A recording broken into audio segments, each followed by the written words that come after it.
Assalamualaikum warahmatullahi wabarakatuh. Di sini kami dari kelompok satu akan mempresentasikan hasil kerja kami, yaitu tentang struktur modal. Untuk mempersingkat waktu, kepada Mbak Apli, saya persilakan. Ya, yang pertama itu pembahasannya konsep dasar struktur modal. Struktur modal memiliki arti pengaturan uang pokok dalam penjalanan usaha dari sumber-sumber yang berbeda untuk jangka panjang perusahaan. Struktur modal berkaitan dengan kombinasi saham, ekuitas, modal saham, referensi, surat utang, pinjaman jangka panjang, laba yang bertahan, serta sumber dana jangka panjang lainnya yang berhasil yang dikumpulkan oleh perusahaan. Pengertian struktur modal menurut para ahli. Yang pertama itu menurut Jeffrey Preston dan Thomas E. Coughlin tahun 1996. Preston dan Coughlin mengatakan bahwa struktur modal adalah pembiayaan pemanenan yang terdiri dari utang jangka panjang, saham, referen, dan modal pemegang saham. Yang berikutnya ada menurut Frank J. Fabosi dan Pamela Prateson tahun 2000. Struktur modal adalah kombinasi dari hutang yang diekuitaskan yang digunakan untuk pembiayaan proyek perusahaan. Yang berikutnya ada menurut Jack Pond tahun 2000. Struktur modal adalah paduan atau kombinasi sumber dana jangka panjang yang digunakan oleh perusahaan. Yang berikutnya ada menurut Farah Margaret tahun 2004. Struktur modal merupakan menggambarkan pembiayaan permanen perusahaan yang terdiri atas utang jangka panjang dan modal sendiri. Yang berikutnya ada struktur modal optimal. Struktur modal yang optimal adalah kondisi di mana struktur modal yang mempunyai tingkat risiko dan tingkat pengembalian dalam keadaan seimbang sehingga dapat memaksimalkan nilai perusahaan. Perusahaan dapat dikatakan memiliki tingkat pendanaan yang efisien apabila memiliki struktur modal yang optimal. Struktur modal yang optimal lebih diartikan sebagai struktur modal yang dapat meminimumkan biaya modal rata-rata perusahaan sehingga akan memaksimalkan nilai perusahaannya. Kondisi struktur modal yang dapat dikatakan optimal yaitu jika jumlah utang harusnya tidak lebih besar dari modal sendiri. Dengan kata lain, hutang tidak dianjurkan melebihi 50% dari sumber dana modal sendiri. Rumus struktur modal. Yang pertama itu debt to asset ratio atau DAR.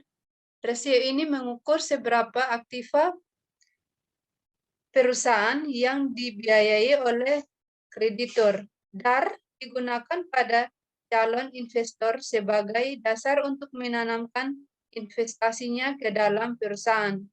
Rumusnya yaitu DAR sama dengan debit total atau aset total.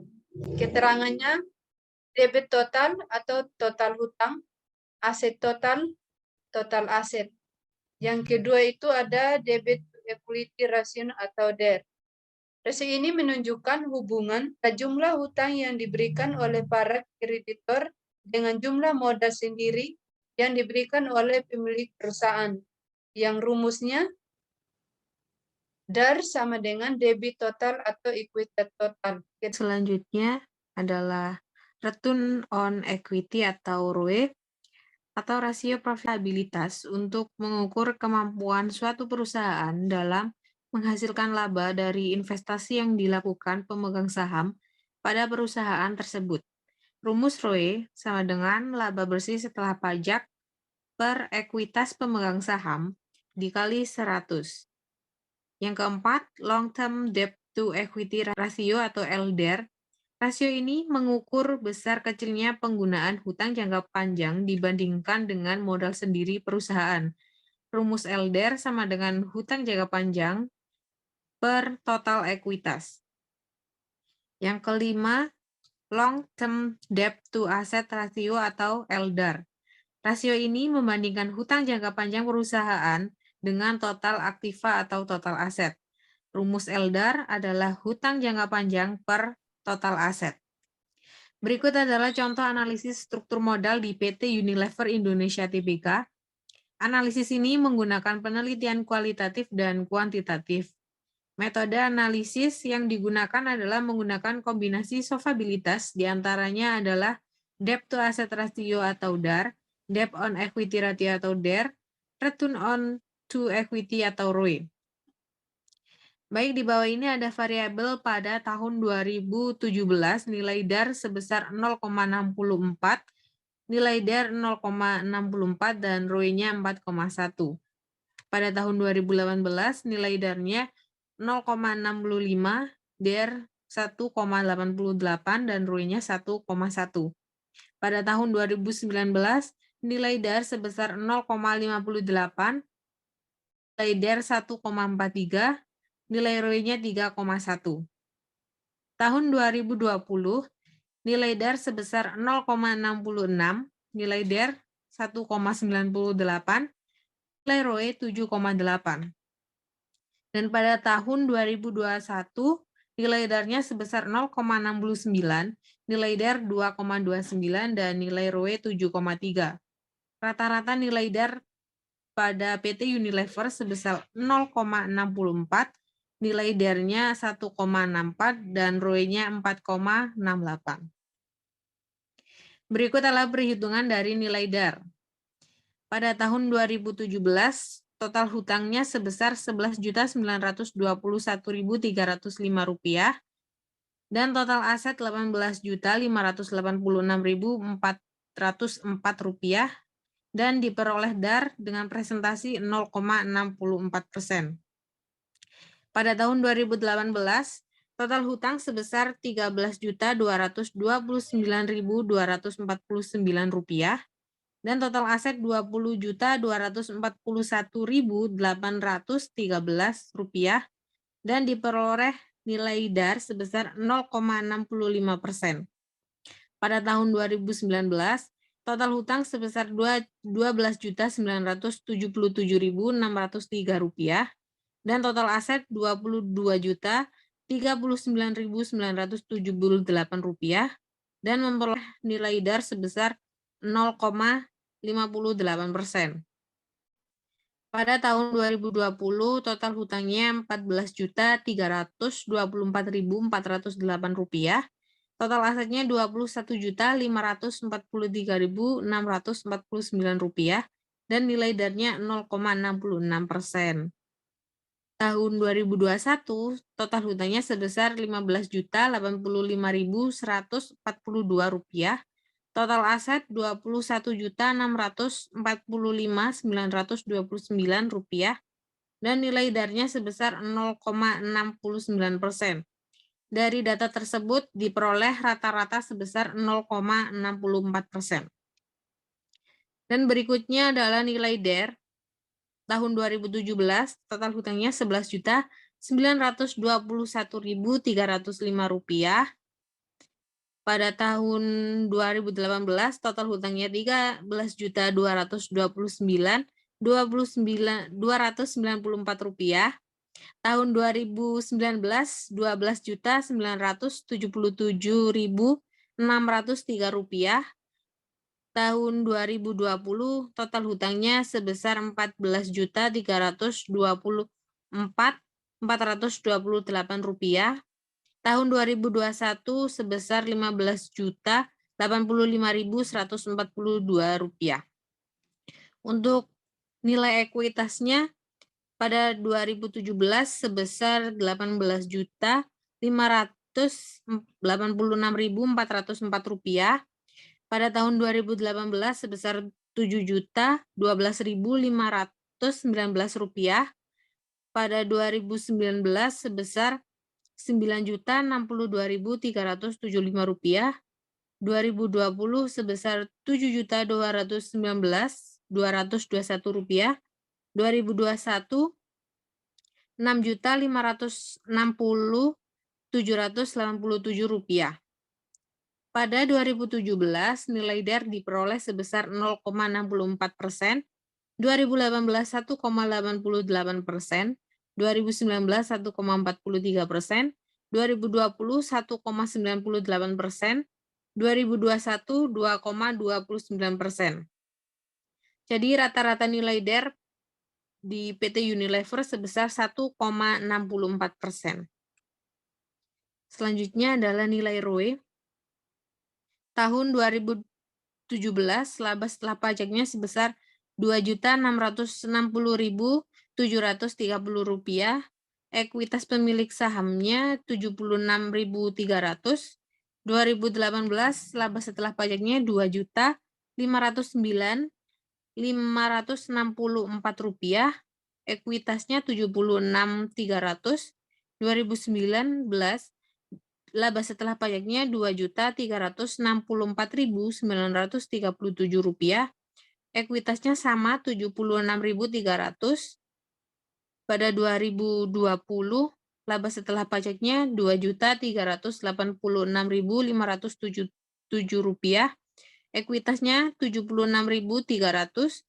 Pada 2021, laba setelah pajaknya Rp2.225.711, ekuitasnya sama 76.300.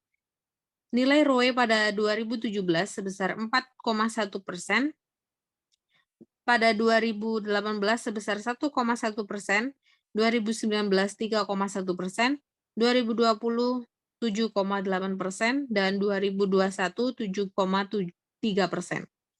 Jadi rata-rata nilai ROE-nya adalah 4,68%.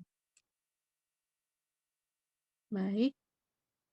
Dari data di atas, diketahui bahwa nilai DAR pada tahun 2017 sampai 2021 adalah 0,64, 0,65, 0,58, 0,66, dan 0,69. Rata-rata nilai dari DAR tersebut adalah 0,64.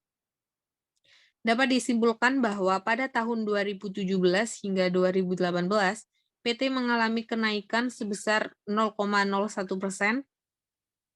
Tahun 2018 sampai 2019 mengalami penurunan sebesar minus 0,07%.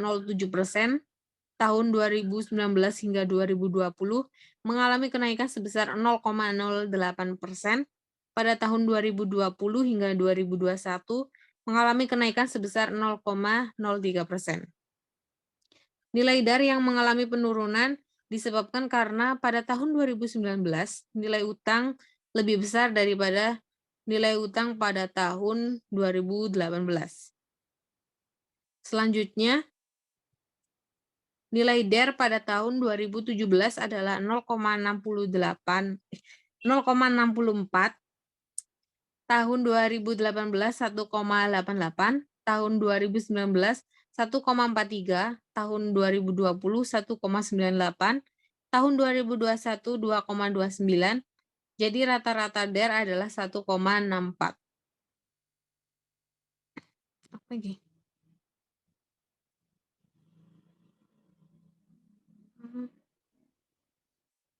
Ntar ya Mbak Apri, tar.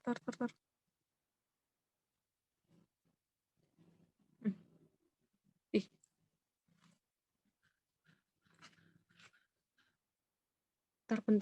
Bentar.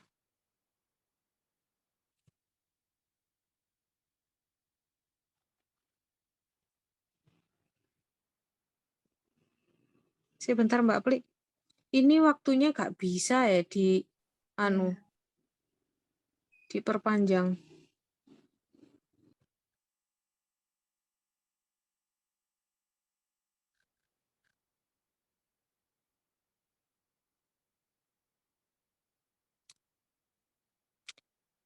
Baik, saya lanjutkan.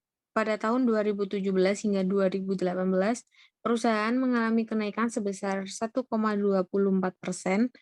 Pada tahun 2018 hingga 2019, mengalami penurunan sebesar minus 0,45%, tahun 2019 hingga 2020 mengalami kenaikan sebesar 0,55%, dan tahun 2020 hingga 2021 mengalami kenaikan sebesar 0,31%.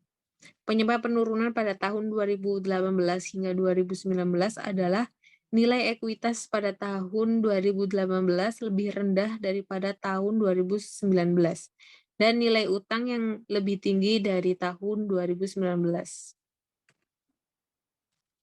Selanjutnya, nilai ROE pada tahun 2017 adalah 4,1, tahun 2018 adalah 1,1, tahun 2019 adalah 3,1, tahun 2020 7,8, dan tahun 2021 adalah 7,3. Rata-rata nilai ROE adalah 4,68 pada tahun 2017 hingga 2018, mengalami penurunan sebesar minus 3%, tahun 2018 hingga 2019 mengalami kenaikan sebesar 2%.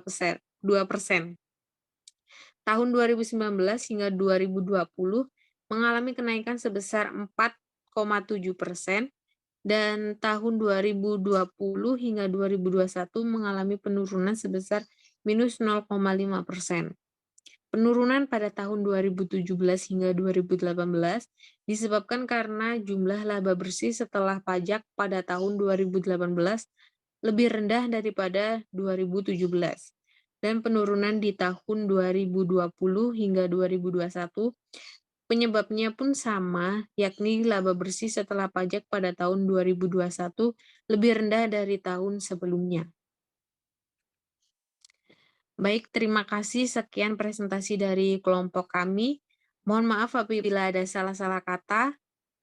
Assalamualaikum warahmatullahi wabarakatuh dan selamat sore.